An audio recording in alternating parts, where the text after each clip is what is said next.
बहुत समय पहले की बात है। एक शोलापुर नाम का गांव हुआ करता था।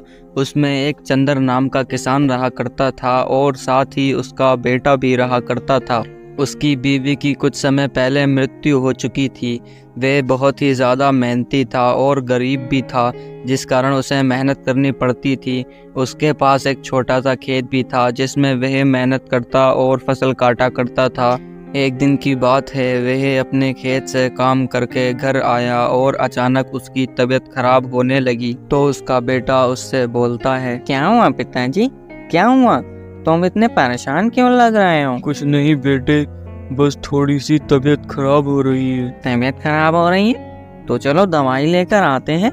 ऐसे क्या होगा? अरे नहीं, ऐसे ही कुछ दिनों में ठीक हो जाएगी। फिर ऐसे ही 3-4 दिन गुजर जाते हैं। तो चंदर अपने बेटे से बोलता है, अरे बेटे, आज 4 दिन हो गए हैं भूखे, मुंह में एक अन्न का दाना तक नहीं गया और कब तक ऐसे ही भूखा रहूंगा। जाओ तुम कुछ खाने को ले आओ।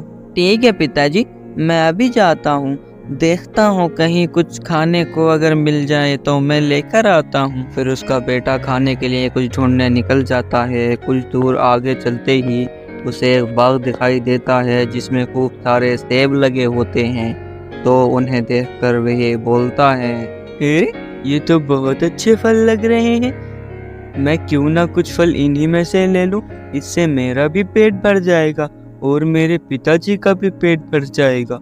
चलो मैं कुछ यही फल ले लेता हूँ। अब वो जैसे ही फल तोड़ने के लिए हाथ ऊपर करता है, तभी अचानक से उस बाग का मालिक आ जाता है और उससे बोलता है, अबे रुक, तू क्या कर रहा है? ये तुझे शर्म नहीं आती?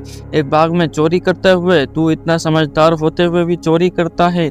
कम से कम कुछ तो रियात शर्म कर। बाबूजी, एक सेब लेने दो, मेरे पिताजी ने 4 दिन से कुछ नहीं खाया है, उन्हें बहुत भूख लग रही है और उनकी तबीयत भी बहुत खराब है। अगर वो ये सेब खा लेंगे तो वो ठीक हो जाएंगे बाबूजी। अरे तुम्हें पता भी है कितना महंगा सेब आता है? तुम्हारी औकात है सेब खरीदने की? पता नहीं आ जाते हैं कहाँ कहाँ से मुंह उठा के। चलो जाओ यहाँ से, कोई सेब वेब नहीं है मेरे पास। बाबूजी कुछ तो रहम करो, बड़ा ही परेशान हूँ बाबूजी। अगर मैं ऐसे ही रहम खाता रहा तो एक दिन ये मेरा पूरा बाग ठप हो जाएगा और मेरा कारोबार भी सब खत्म हो जाएगा। चल अब निकल ले जल्दी से यहाँ से, और आज के बाद इस बाग के आसपास दिखाई भी मत देना, नहीं तो तेरी टांगे तोड़ दूंगा। ठीक है बाबूजी, ऊपर वाला आपका भला करे, सदा सुखी रखे। इतना बोलकर वह वहां से आ गया और आकर रास्ते में एक पेड़ के नीचे आकर बैठ गया और बोलता है, हाय मेरी किस्मत, मैं अपने पिताजी के लिए खाने के लिए कुछ भी नहीं ला सका। क्या होगा अब? मेरे पिताजी भी भूखे हैं और उनकी तबीयत भी बहुत खराब है, कहीं कुछ गलत ना हो जाए। मैं क्या करूं, बड़ा ही परेशान हूं। वह इतना बोल ही रहा होता है कि तभी उसके पास एक बूढ़ी औरत आ जाती है जिसके पास एक सेब की टोकरी होती है। तो वह उससे बोलती है, बेटा, ओ बेटा, जरा ये टोकरी मेरे सिर पर रखवा दे बेटा। अच्छा ठीक है माँ जी, मैं रखवा देता हूँ, नहीं तो लाओ मैं अपने सिर पर रख लेता हूँ। आप बूढ़ी हो, आप कहाँ तक ले जाओगे इसे? मैं लेकर चलता हूँ, आप कहो तो। बेटा, ये हमारा रोज का काम है, क्या करें, हम ही ले जाएंगे इसे। नहीं माँ जी, हम भी चल रहे हैं, तो ये टोकरी मैं अपने सिर पर रख लेता हूँ और मैं ले चलता हूँ। ठीक है बेटा। उसके बाद वह दोनों गांव के अंदर चले जाते हैं और सेब बेचने लगते हैं। सेब ले लो सेब, सेब ले लो सेब, अब तो हो गए सस्ते सेब, ले लो खूब खाओ सेब। अरे भाई, क्या रेट दिए हैं सेब और कैसे है सेब ये?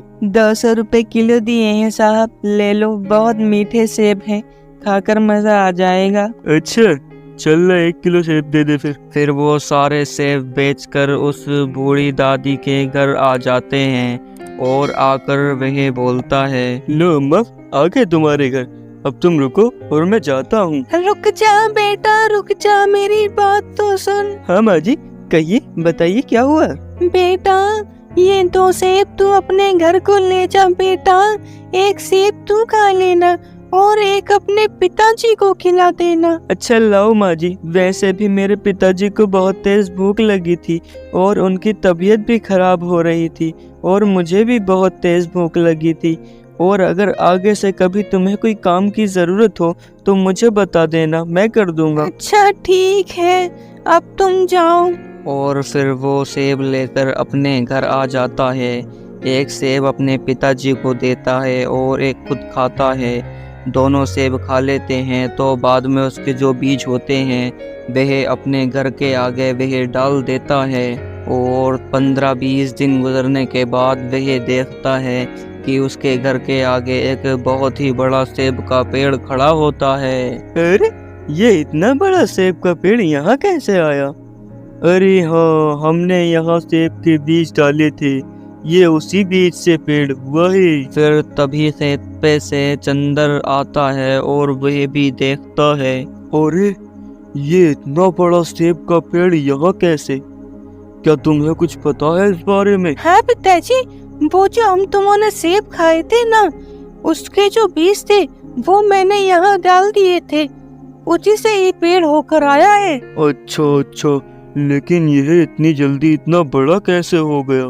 खैर छोड़ो, जो भी है अच्छा हुआ ये हो गया। हाँ पिताजी, अब इस पेड़ के बीज हम और डालेंगे, फिर और पेड़ होके आएंगे, उससे हम फिर अपने सेब बाजार में बेच कर आए करेंगे, जिससे हमें अच्छे खासे पैसे मिला करेंगे। हाँ, तू कह तो सही रहा है, चलो अब ऐसा ही करेंगे। फिर वह ऐसा ही करते, सेब के पेड़ से सेब तोड़ते और बेचकर आते और कुछ बीज डाल देते जिससे कि और ज़्यादा पेड़ होकर आ सकें।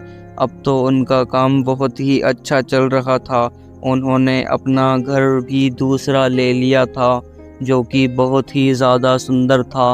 अब तो उनके पास काफ़ी अच्छे पैसे हो गए थे। फिर एक दिन उस लड़के के दिमाग में एक बात आती है और वह बोलता है, पिताजी आज हम उस बूढ़ी अम्मा से मिलने चलते हैं जिसने मुझे ये सेब दिए थे। उस दिन से वह मुझे आज तक कहीं दिखाई नहीं दी। अच्छा, तो चलो फिर कहाँ रहती हैं वो? चलो चल के देख के आते हैं क्या हुआ उन्हें। फिर वह दोनों घर से निकल जाते हैं और उस बूढ़ी औरत के घर के बाहर पहुंचते हैं तो वहाँ कुछ आदमी खड़े होते हैं। वह उनसे बोलते हैं, अरे अंकल, ओ अंकल, यहाँ एक बूढ़ी दादी रहा करती थी जिन्होंने मुझे 2 सेब दिए थे। वह सेब बेचा करती थी, गांव-गांव घूमकर सेब बेचा करती थी। क्या आप जानते हैं कि वह आजकल कहाँ है? वह मुझे काफ़ी दिनों से दिखाई नहीं दे रही हैं, इसलिए मैं उनसे उनके घर मिलने आया हूँ। अरे बेटा, वो तो 6 साल पहले ही मर चुकी है। तुम उसी की बात कर रहे हो ना? जी हाँ, मैं उसी की बात कर रहा हूँ।